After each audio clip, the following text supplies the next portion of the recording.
நம்ம சேனல்லேருந்து தொடர்ந்தாப்பலாம் நீங்கள் வீடியோக்களை பார்க்கணும்னு நினச்சிங்கன்னா இதுவரை நம்ம சேனலை சப்ஸ்கிரைப் பண்ணுங்கள். சப்ஸ்கிரைப் பண்ணிங்க. கீழே பெல் சிம்பிள் இருக்கும், அதையும் கிளிக் பண்ணிங்க. வாங்க வீடியோக்குள்ளே போகலாம். அம்மா, நான் உங்கள் மருமக, பேத்தி 3 பேரும் ஷாப்பிங் மால் போகிறோம்.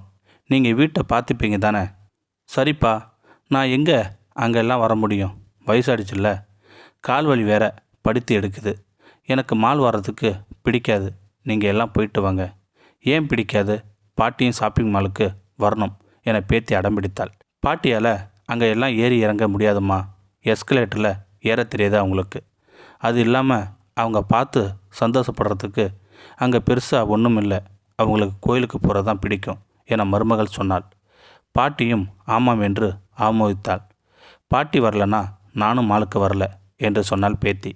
பேத்தி அடம்பிடித்தாள். ஒரே பேத்தி தொடர்ந்து அடம்பிடித்ததால் பாட்டியும் ஷாப்பிங் மால் வர ஒப்புக்கொண்டாள். அப்பா அனைவரையும் புறப்படச் சொன்னார். பேத்தி சீக்கிரம் உடை உடித்து கொண்டு வந்தாள். பாட்டியும் தயாராகி இருந்தார். அப்பாவும் அம்மாவும் புறப்பட ரெடியாகும்போது பேத்தி பாட்டி அழைத்து கொண்டு முன்னரைக்கு வந்தாள். சாக்பீஸால் 1.5 ஜான் அகலத்துக்கு 2 கூடுகள் போட்டாள். பாட்டி, இது ஒரு விளையாட்டு. இப்போ நீங்கள் ஒரு கொக்கு, சரியா? இந்த 2 கூடுகளையும் நடுவில் உங்கள் வலது காலை வைத்து இடது காலை லேசாக 3 இன்ச்சு தூக்கினா போதும், செய்யுங்க என்று சொன்னாள் பேத்தி. இது எதுக்குமா? இதுதான் கொக்கு விளையாட்டு பாட்டி, நான் செய்கிறேன் என்று செய்து காட்டினாள் பேத்தி. பாட்டியும் பேத்தியும் கண்டுபிடித்த கொக்கு விளையாட்டை விளையாடி பார்த்தார். பிறகு ஷாப்பிங் மாலுக்கு ஆட்டோ பிடித்து போனார்கள். அங்கே நகரும் படிக்கட்டுகள் நகர்ந்து கொண்டிருந்தன. இதில் எப்படி பாட்டி ஏறுவார் என்று மகனும் மருமகளும் யோசிக்கும் போதே பேத்தி மட்டும் பாட்டியை நகரும் படிக்கட்டு முன்னால் செல்லமாக இழுத்து வந்தாள். பாட்டி, இதில் பயப்பட எதுவும் இல்லை. இப்போ நீங்கள் கொக்கு விளையாட்டை விளையாடுங்க என்றாள் பேத்தி. பாட்டி கைப்பிடி பிடித்து கொண்டு வலதுகளை நகரும் படிக்கட்டில் வைத்து இடதுகளை 3 அல்லது 4 இன்ச்சு மேலே தூக்கினாள். மேலே நகர்ந்தார். பின் இடதுகாலையும் வைத்து 2 காலால் நின்றார்.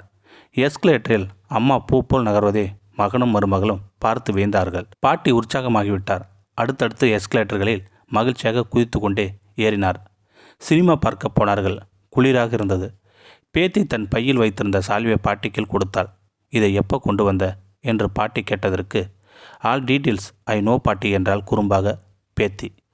படம் பார்த்த பிறகு உணவகம் சென்றார்கள். அம்மா, உங்களுக்கு என்ன ஆர்டர் பண்ணட்டும் என்றான் மகன். உடனே பேத்தி மெனு கார்டை பிடுங்கி, ஏன் பாட்டிக்கு படிக்க தெரியாதா? அவங்க கிட்ட மெனு கார்டை கொடுங்க, பிடிச்சது அவங்களே ஆர்டர் பண்ணுவாங்க என்றாள் பேத்தி. பாட்டி மெனுவை பார்த்து ஆர்டர் செய்தார். பேத்தியும் பாட்டியும் ஆர்வமாக சாப்பிட்டார்கள்.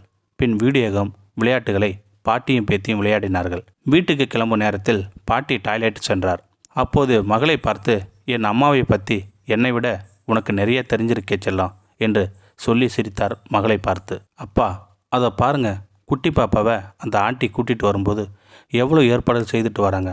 பால் பாட்டில், துடைக்க துண்டு, டைபர்ஸ், இப்படி எவ்வளோ ஏற்பாடுகள். நீங்கள் குழந்தையாக இருந்தப்போ பாட்டியும் இப்படித்தான் செய்திருப்பாங்க. அது மாதிரி பாட்டியை வெளியே கூட்டிகிட்டு போகும்போது பாட்டியை கவனிக்க நீங்கள் அக்கறை எடுங்க. அதை ஏன் செய்கிறதில்ல என்று சொன்னாள் மகள். எல்லோருக்கும் ஷாப்பிங் மால் பார்க்க ஆசையாகத்தான் இருக்கும். நீங்களாகவே வயசானவங்க கோயிலுக்குத்தான் போவாங்க, ஜாலியாக இருக்க மாட்டாங்கன்னு நினச்சிக்காதீங்க. அவங்க வரலனாலும் மனசுக்குள்ளே ஆசை இருக்கும். நீங்கள் தான் வற்புறுத்தணும் அப்பா என்றாள் மகள். தன் மகளிடம் புதிதாக கற்றுக்கொண்ட மகிழ்ச்சியில் அப்பா நெகிழ்ந்து போனார். இந்த வீடியோ உங்களுக்கு பிடிச்சிருந்தா கமெண்ட் பாக்ஸில் கமெண்ட் பண்ணுங்கள். கூட உங்கள் ஃப்ரெண்ட்ஸுக்கு ஷேர் பண்ணுங்கள். இதுவரை நம்ம சேனலை சப்ஸ்கிரைப் பண்ணுங்கள். சப்ஸ்கிரைப் பண்ணிங்க. கீழே பெல் சிம்பிள் இருக்கும், அதையும் கிளிக் பண்ணிங்க. தேங்க்யூ ஃபார் வாட்சிங்.